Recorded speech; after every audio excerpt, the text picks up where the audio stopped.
할렐루야. 우리 옆에 분들하고 우리 인사들 좀 나누시죠. 안녕들 하셨습니까? 예.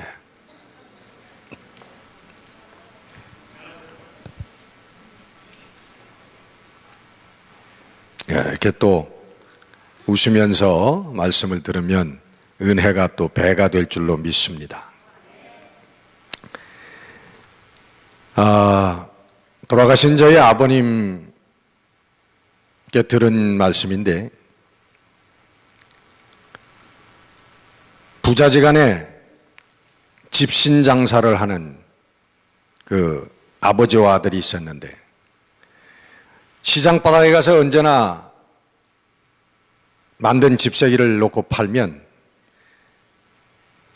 아버지가 만든 집세기가 전부 다 팔려야 그 다음에 아들께 팔린다는 거예요. 바로 옆에 앉아서 장사를 하는데 모든 사람이 와서 다 아버지 것만 사가지 아들 건 안 사간대. 그래서 아들이 평상시에 물어봤대. 아버지, 그 비결이 있는 것 같은데 비결이 뭡니까? 똑같은 재료로 똑같은 집에서 집세기를 만들어 가지고 가서 파는데 왜 아버지 것만 팔리고 제 건 안 팔리나요? 그랬더니 아버지가 평상시에 야, 무슨 비결이 있어? 똑같은 재료로 똑같이 앉아가지고 똑같은 시간에 만드는데 무슨 비결이 있겠냐? 그 아들이 그래도 이게 뭔가 있지 그런 생각을 하다가 결국 이제 아버지가 이제 연세가 많아져서 임종이 다가왔답니다. 임종에 누워서 죽음을 기다리면서 숨이 꼴까닥 꼴까닥하고 지금 넘어가려고 그러는데 맨 마지막에 아들이 물어봤대요. 또 아버지, 비결이 뭡니까? 돌아가시기 전에 좀 말씀해 주시죠. 그랬더니 막 그냥 숨이 넘어가는 순간에 털 그러면서 돌아가시더래. 털이라니. 그래서 아버지 만든 거하고 자기 집세기하고 가서 들여다보니까 그때 보이더라는 거예요.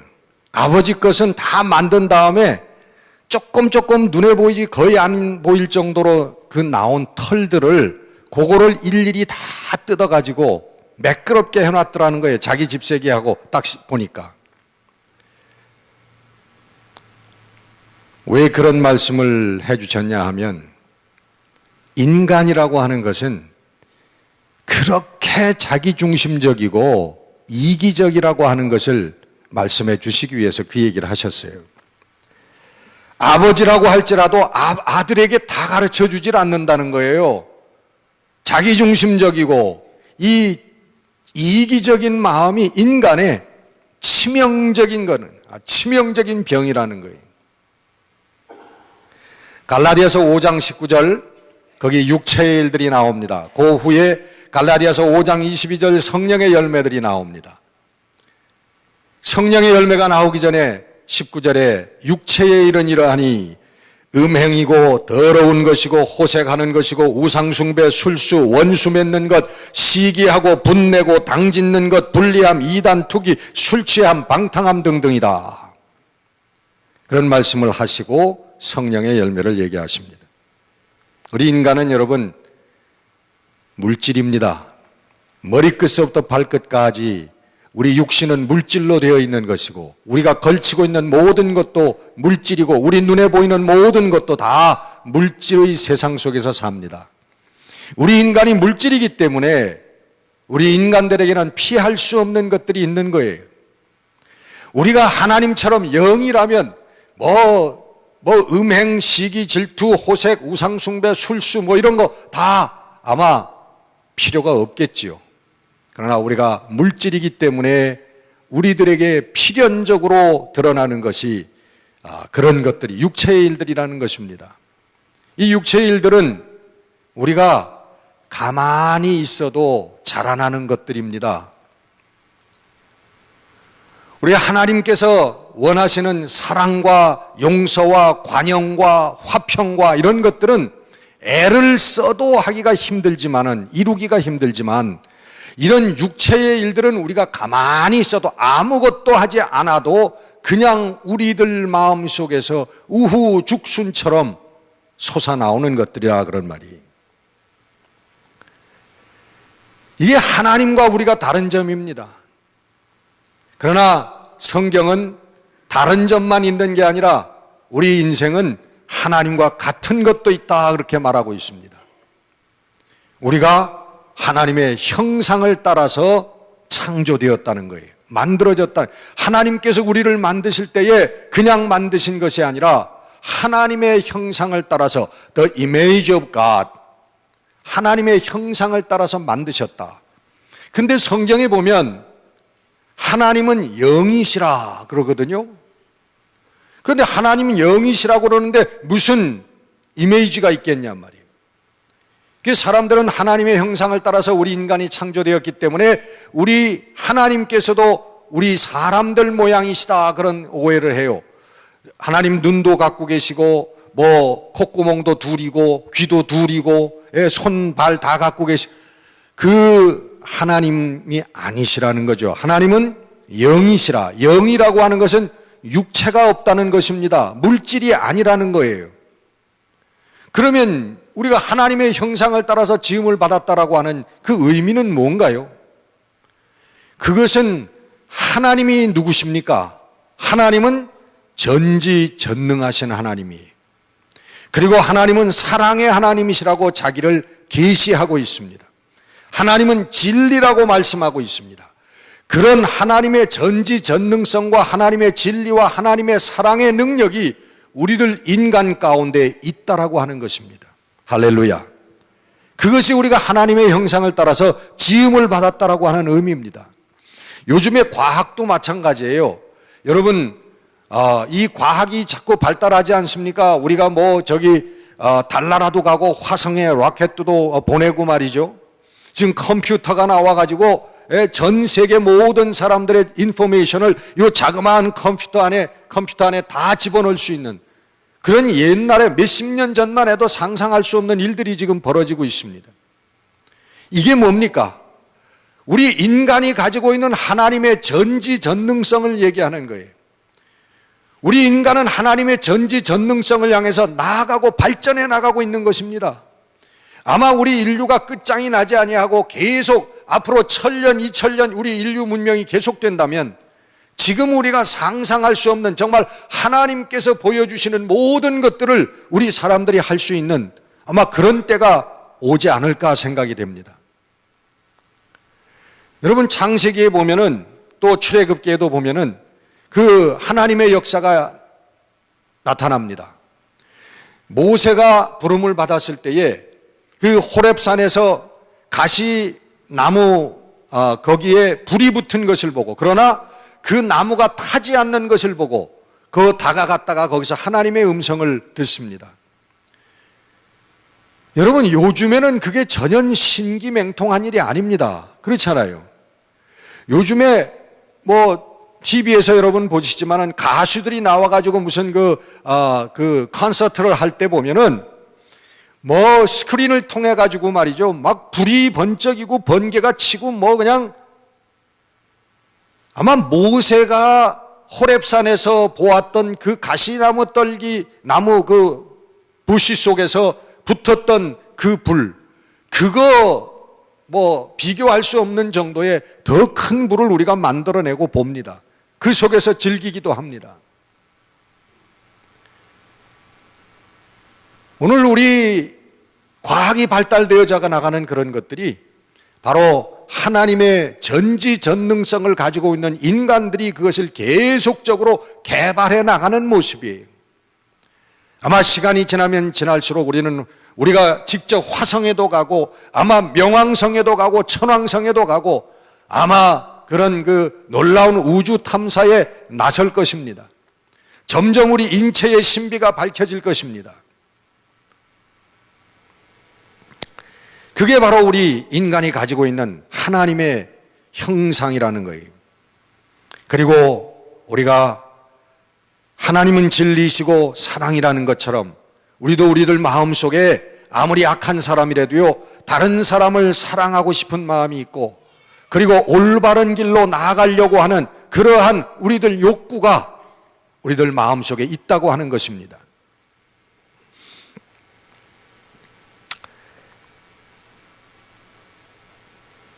문제는 우리가 그런 마음을 가지고 있지만 우리가 육신이 연약해서 그 말씀대로 우리가 살지 못한다고 하는 것입니다. 오늘 본문에 나오는 이 사람, 예수님께 나와서 영생의 길을 묻는 이 사람이 그러한 사람의 모습이에요. 오늘 이 사람이 우리 교회에 있다면은 아마 우리 교회에서 제일 존경받는, 제일 믿음이 좋은 사람이라고 인정받는 사람일 것입니다. 오늘 본문에 보면은 어렸을 때부터 내가 계명을 다 지켰습니다 하고 얘기합니다. 이 사람이. 무슨 계명입니까? 예수님께서 살인하지 말라, 간음하지 말라, 도둑질하지 말라, 거짓 증거하지 말라, 내 부모를 공경하라, 내 이웃을 내 자신과 같이 사랑하라. 그런 계명을 말씀하셨는데 이 사람이 내가 어렸을 때부터 그 계명을 다 지켰습니다. 대단한 사람이죠. 대단한 사람이.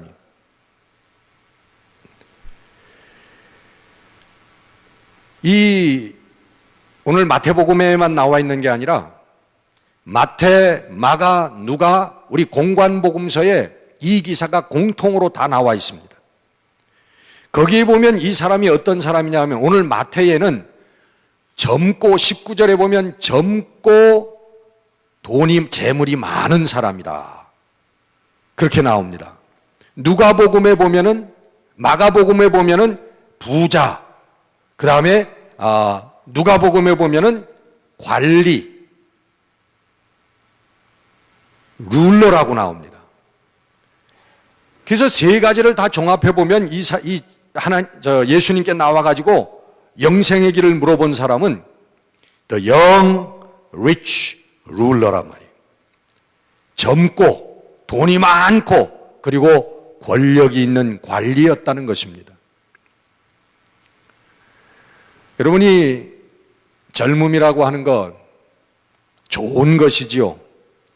그러나 제가 목회 생활을 쭉 하다 보면요, 하나님께 나오는 분들, 정말 하나님께 헌신하는 분들은 30대, 40대 다 지나가고 빠르면은 50대, 대개 보면은 한 60대의 정신을 차리고 하나님께 헌신을 이것도 해보고 저것도 해보고 좌절도 겪어보고 또 병으로 한번 쓰러져 보기도 하고 그러면서 우리 인간의 어떤 한계를 느끼는 그러한 철이 좀 들어야 하나님께 나와서 온전히 헌신하는 모습들을 봅니다. 여러분 60대가 됐는데도 그냥 젊은이같이 펄펄 뛰고 건강하고 막 그런 분 있잖아요. 신앙의 철도 늦게 들어요. 그런 분들을 보면. 왜? 자신이 있으니까, 아직도 내가 젊은 것 같으니까, 아직도 내가 한 100년쯤 더 살 것 같으니까. 내가 오히려 쓰러지기도 하고 병 때문에 시달리기도 하는 그런 분들이 신앙의 철은 더 빨리 들더라고. 젊고 부자고 권력이 있고, 여러분 참 이 세상에서 추구하는 그런 사람들 아닙니까? 그 모습인데 그 사람이 나와서 그런 모든 조건에도 불구하고 내가 어렸을 때부터 모든 계명을 내가 다 지켰습니다. 오늘 마태복음은 아니지만 다른 복음서에는 예수님께서 그를 사랑하사 그렇게 기록을 하고 있습니다. 그를 사랑하사 내게 한 가지 부족한 것이 있으니 내 가진 것을 다 팔아서 가난한 자들에게 나누어 주고 그 다음에 나를 따라라. 그렇게 얘기하십니다. 추가 계명을 말씀하시는 거예요. 영생의 계명을, 영생의 조건을 그렇게 말씀하십니다. 우리 마태복음에 만 나와 있는 건데 예수님께서 계명을 말씀하시면서 첫째는 1계명, 2계명, 10계명의 4계명은 싹 빼먹고 5계명에서부터 10계명을 얘기하십니다. 여러분 1계명에서부터 저 4계명까지는 뭐에 관한 것입니까? 에? 하나님에 관한 거예요. 하나님. 그 다음에 5계명에서 10계명이 인간에 관한 거예요. 1계명이 뭐예요? 에? 다른 신을 섬기지 말라. 제2계명 우상을 만들지 말라. 3계명 하나님의 이름을 망령되이 일컫지 말아라. 제4계명 뭐예요? 안식일을 지켜라. 그다 하나님에 관한 거예요. 그런데 5계명에서부터 내 부모를 공경하라. 그부터 5계명은 우리 삶에 관한 얘기, 인간에 관한, 인간들이 서로 살아가는 거에 대한 이 계명이라 그런 말이에요. 근데 예수님께서는 하나님에 대한 계명 1계명에서부터 4계명 싹 빼놓으시고 5계명에서 10계명만 말씀을 하시는 거예요. 내가 계명을 알지 않느냐? 무슨 계명입니까? 내 부모를 공경하라. 에? 거짓말하지 말라. 간음하지 말라. 도적질하지 말라. 내 이웃을 사랑하라. 우리 예수님께서는요, 복음서를 통해서 여러분 가만히 읽어보시면 알지만 하나님을 어떻게 섬겨라고 하는 얘기는 아주 적게 말씀하십니다. 오히려 예수님께서 말씀하시는 대부분의 모든 말씀은요, 너희들이 이 땅에서 서로 관계를 맺으면서 이웃과 살아갈 때에 어떻게 살아야 되는가라고 하는 것을 말씀하고 있는 거예요. 할렐루야. 여러분 성경을 잘 보세요. 복음서를. 예수님께서 천국 지옥을 말씀하신 복음서에 몇 구절이나 됩니까? 우리 죽은 다음에 이렇게 될 것이다. 그런 말씀 많이 안 하셨습니다. 오히려 예수님은 모든 가르치심을 내가 내 형제와 살 때, 내 이웃과 살 때에 어떤 마음을 가지고 어떤 자세를 가지고 살아야 할 것이다. 그래야 하나님 나라에 들어갈 것이다 라고 말씀하고 있는 거예요. 특별히 마태복음은 여기 계명을 말씀하시면서 내 이웃을 내 몸과 같이 사랑하라 하는 이 말씀은요, 다른 계명에 없는 말씀입니다. 이 다른 그 본문 말씀이 없어요. 마가복음에도 없고 누가복음에도 없고 마태복음에만 이것을 삽입을 했습니다. 마태가 특별히 여러분 이웃 사랑을 강조한 복음서라고 하는 것을 여러분 여기서 볼 수 있는 거예요. 마태는 그 큰 계명을 얘기하면서 그랬습니다. 율법사가 나와서 율법 중에 제일 큰 계명이 무엇입니까? 라고 두 개를 예수님 말씀하셨죠. 첫째는 내 목숨을 다하고 뜻을 다하고 마음을 다해 하나님을 주 너의 하나님을 섬기라는 것이고 사랑하라는 것이고, 두 번째는 내 이웃을 내 몸과 같이 사랑하라. 근데 마태복음에만 그것이 있는데 가운데 한 구절을 삽입했는데 제 두 번째는 그와 같으니라고 하는 말씀을 삽입해 놨어요. 그와 같으니 뭐예요? 1계명과 같으니, 제2계명은 1계명과 같으니 하나님을 내 목숨과 마음과 뜻을 정성을 다해서 사랑하라고 하는 그 계명은 두 번째 계명과 같으니 내 이웃을 내 몸과 같이 사랑하라 하는 것이니라. 제1계명하고 2계명을요 같은 계명으로 말씀하고 있는 거예요. 이 마태복음의 특징입니다. 그러니까 하나님 사랑이 곧 이웃 사랑이라는 거예요. 여러분의 이웃이 누구예요? 예? 여러분의 제일 가까운 이웃이 누굽니까? 여러분의 남편입니다. 여러분의 아내입니다. 여러분의 옆에 앉아있는 교우들이에요. 여러분의 자녀들입니다. 그게 여러분 우리 이웃이에요. 땅끝까지 이르러 내 증인이 되라, 전도해라, 복음을 전해라 그랬는데 요즘에 미국에서는요 어떤 분이 그렇게 얘기하래요. 땅끝이라고 하는 게 누구냐 하면 자식이래요. 자식. 우리 자식들이요, 여러분 여기 미국에서 다 낳고 키우는 사람들 아시겠지만 말이 통합니까? 문화가 달라요. 우리 한 집에서 같이 먹고 자고 살지만은 완전히 이게 다른 나라 사람입니다. 우리 자식들은. 그래서 그 다른 나라 사람한테 그 전도하면요, 땅끝까지 다 전도한 거래요. 그만큼 어렵다는 얘기죠. 우리 자식들과 더불어 살고 자식들에게 신앙을 불어넣어주고 우리 하나님을 그 마음속에 심어주는, 믿음을 심어주는 거 어렵다는 얘기.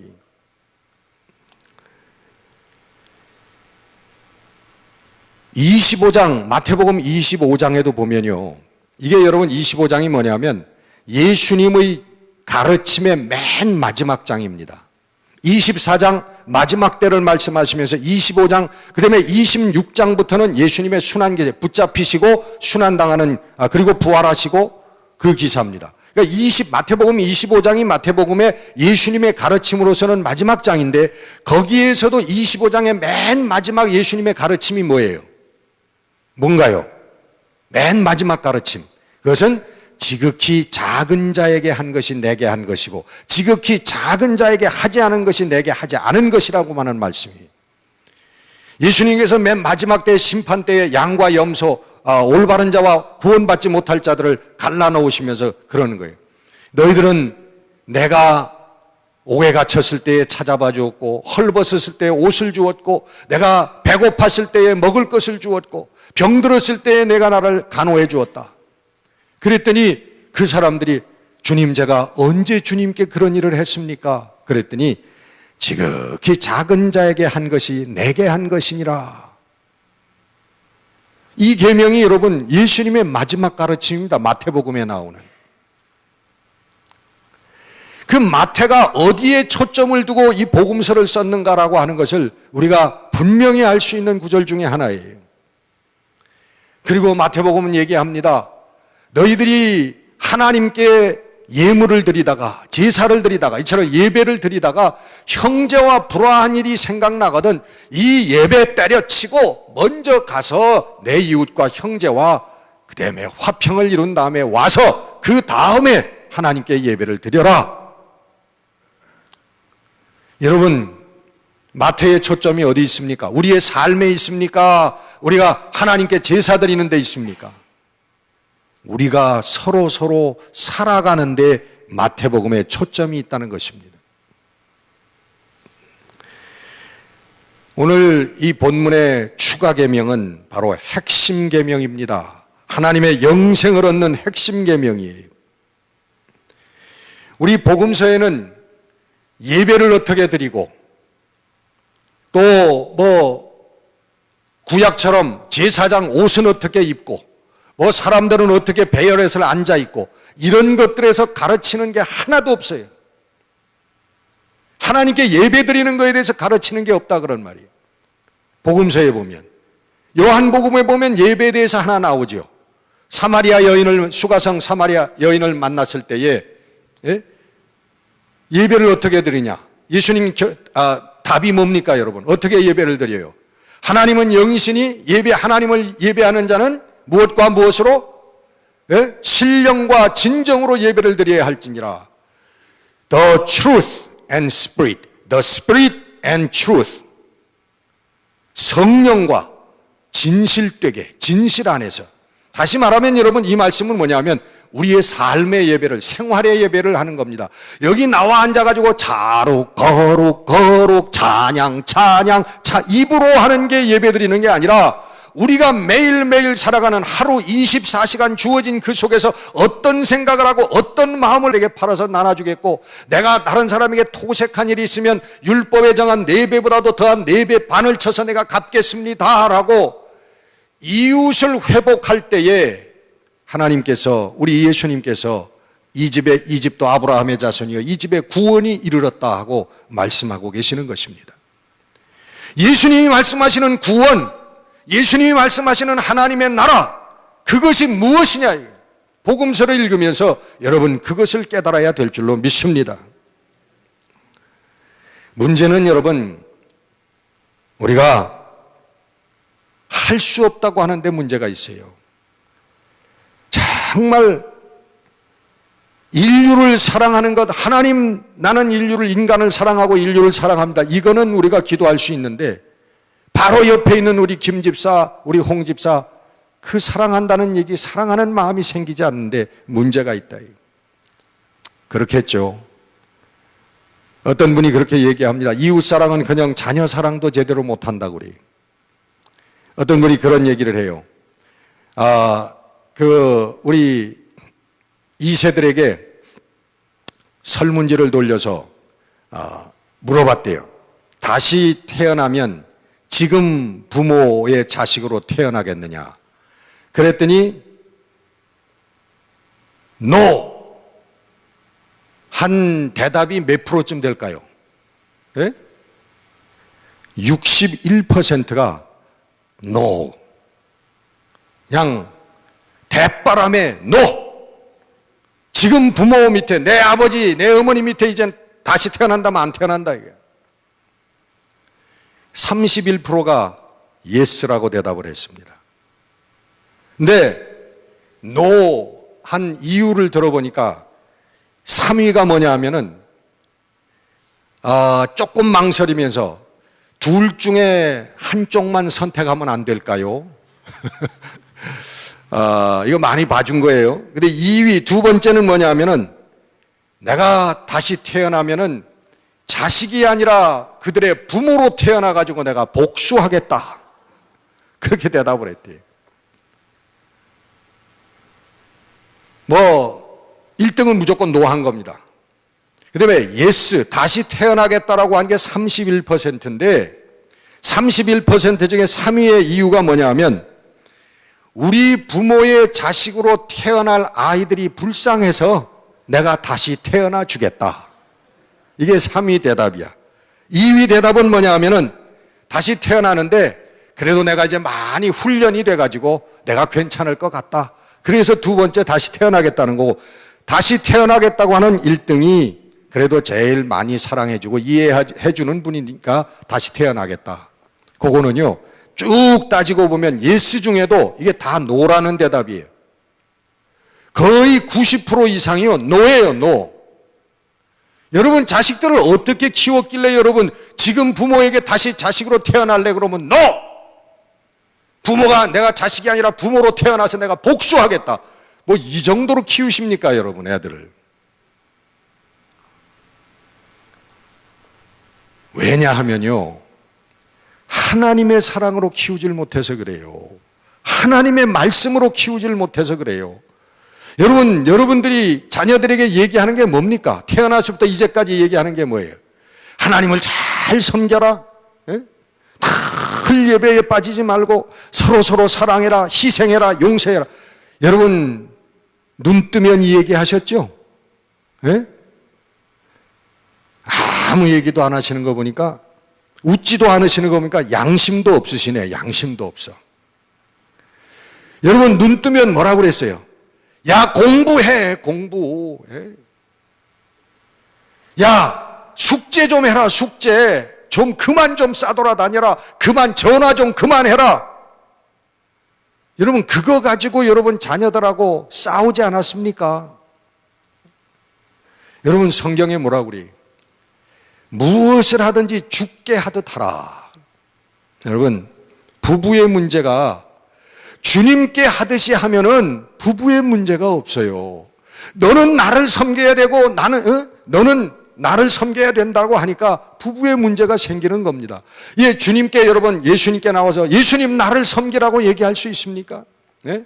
우리가 예수님을 섬기는 거지 예수님 보고 나를 섬기라고 할 수 있냐 그런 말이에요. 자녀들도 마찬가지예요. 예수님께 대하듯 자녀들을 대하면 문제가 없는 거예요. 문제가 없는 거야.